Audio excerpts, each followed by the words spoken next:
안녕하세요. 김병선입니다. 오늘은 보장성 보험을 가입할 때 가장 먼저 생각해야 되는 것, 그쵸? 우리 가족 보험료 얼마가 적당할까에 대해서 이야기를 나눠보도록 하겠습니다. 보장성 보험료라고 한정을 지으셔야 돼요. 나는 연금보험도 있는데 우리 보험료 너무 많이 나가는 것 같아 라고 생각하시면 안 돼요. 연금은 저축성 보험이라서 제외하고 보장성 보험만 놓고 이야기를 하는 겁니다. 보장성 보험을 준비할 때 가장 중요하게 생각해야 되는 거는 뭘까요? 첫 번째, 1번 보장입니다.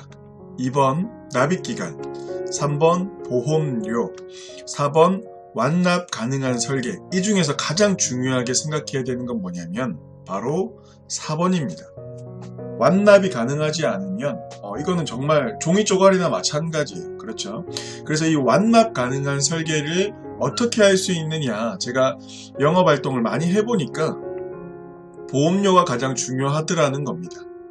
이 보험료를 적정하게 책정을 잘해야 완납이 가능하더라는 거죠. 물론 아직 완납시켜 본 적은 없습니다.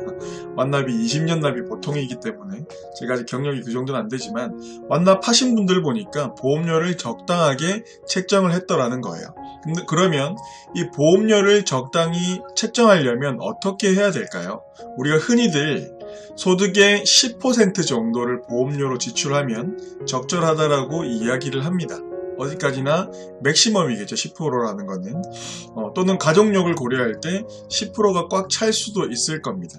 자, 근데 이 보험료를 책정할 때 어떻게 해야 되냐면 기본적으로 나는 보장이 욕심 난다는 거죠. 진단금을 많이 넣고 싶은 거예요. 그렇죠. 그러면 보험료가 올라가겠죠. 그러니까 그럴 때는 납입기간을 늘려보는 겁니다. 20년 납자리를 25년, 30년 납으로 늘려보면 보장은 그대로 가져가면서 보험료를 낮출 수 있는 효과가 있다라는 거죠. 그러면 완납 가능할 수도 있고요. 그렇죠? 그리고 또 나는 예를 들어서 납입기간이 너무 길어서 부담스러워. 그러면 보장을 줄여보는 겁니다. 그렇게 해서 보험료를 적정하게 가져가는 두 가지 방법 정도가 있을 겁니다. 그렇죠. 이렇게 해서 적정한 보험료를 찾을 수가 있는 거예요. 나한테 맞는 또는 우리 가족한테 맞는. 하지만 이렇게 단편적인 이야기보다는 적절한 보험료를 책정할 때는 무엇보다 가장 중요한 게 뭐냐면 본인의 노후 설계가 어떻게 되어 있나를 확인해 보는 게 정말 중요해요. 제가 며칠 전에 이렇게 올려드렸던 내용인데 우리가 30세에서 60세까지를 보통 소득활동기, 그 이후를 노년기라고 이야기를 합니다. 소득활동기 보통 30년 동안 돈을 벌어서 소득활동기 30년과 노년기 40년, 총 70년을 돈을 써야 돼요. 30년을 벌어서 70년을 써야 되는 거죠. 그렇죠. 국민연금 굉장히 힘들다는 거 다들 알고 계실 거고 국민건강보험도 제가 누적준비금 고갈 4년 남았다라고 기사 공유해드렸죠. 그래서 국민건강보험도 굉장히 힘들 가능성도 굉장히 커요. 보장이 줄어들. 그러면 요 시기가 우리가 생활비적인 측면에서 굉장히 많이 힘들 거라는 거죠. 그거를 고려해서 보험료를 지출하라는 겁니다. 노후생활비도 막막한 상태에서 무작정 보험만 먼저 납입 완료 가능하다고 디립다 가입을 해놓으면 안 된다라는 거죠. 그쵸? 물론 노후 생활비가 없는 상태에서 아프기까지라도 하면 정말 나락으로 떨어지는 것은 맞지만 질병이나 사고는 사실 우리는 확률 문제잖아요. 일어날 수도 있고 안 일어날 수도 있지만 은퇴는 반드시 일어나는 일입니다. 100%라는 거죠. 그러니까 각자의 노후 준비 상태를 잘 고려해서 보험료를 책정해야 된다라는 겁니다. 그쵸? 난 또 이런 게 있어요. 또는 나 또는 우리 가족은 지금 30만원 충분히 납입할 수 있는데 이렇게 단순히 생각할 게 아니라 어떻게 생각해야 되죠? 보험료를 30만원 지출을 하더라도 우리 가족 또는 내 은퇴 이후 생활비는 따로 충분히 준비되어 있어, 준비할 수 있어 라고 생각해야 된다는 거예요. 그쵸? 보통은 보험을 가입할 때는 누구나 여유가 있어서 가입을 하는 겁니다.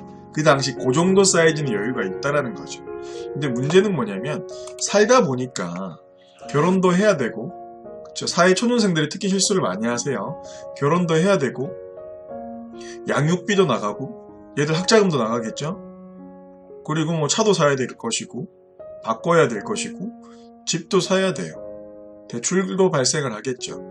이렇게 예상 못한 비용들이 발생하게 되면 처음에 가입했던 보험을 해지하는 경우가 정말 많아요. 그쵸? 그래서 저는 학생 또는 사회초년생일 때 너무 무리하게 금액을 가입하기보다는 스텝 바이 스텝으로 단계별로 보장을 조금씩 늘려가는 게 좋은 것 같아요. 물론 처음에 제대로 많이 가입해 놓으면 제일 저렴하겠죠. 어리니까. 그리고 부담보 잡힐 것도 없고 질병도 없으니까 제일 좋겠지만 그게 다는 아니라는 거예요. 유지가 안 되더라는 거죠. 그래서 조금 더 비싸게 가입하더라도 스텝 바이 스텝. 그 대신 처음에 가입할 때 알차게 효율적으로 가입해야 되는 거는 분명한 사실입니다. 그렇죠?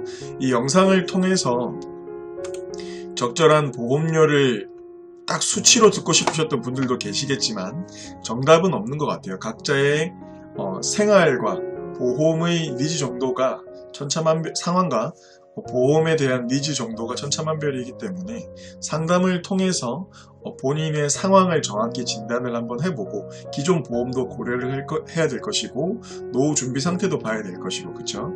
그리고 본인의 보장성 보험에 대한 니즈도 어느 정도 환기시켜야 돼요. 일반적인 소비자는 니즈가 별로 없거든요. 그래서 제대로 된 팩트 체크를 한번 해보시고 적절한 사이즈를 찾아 나가는 게 가장 좋은 방법이지 않을까 생각합니다. 구체적인 상담이 필요하신 분들은 여기 연락처로 문의 주시면 상담 진행해 드리도록 하겠습니다. 김병선이었습니다. 감사합니다.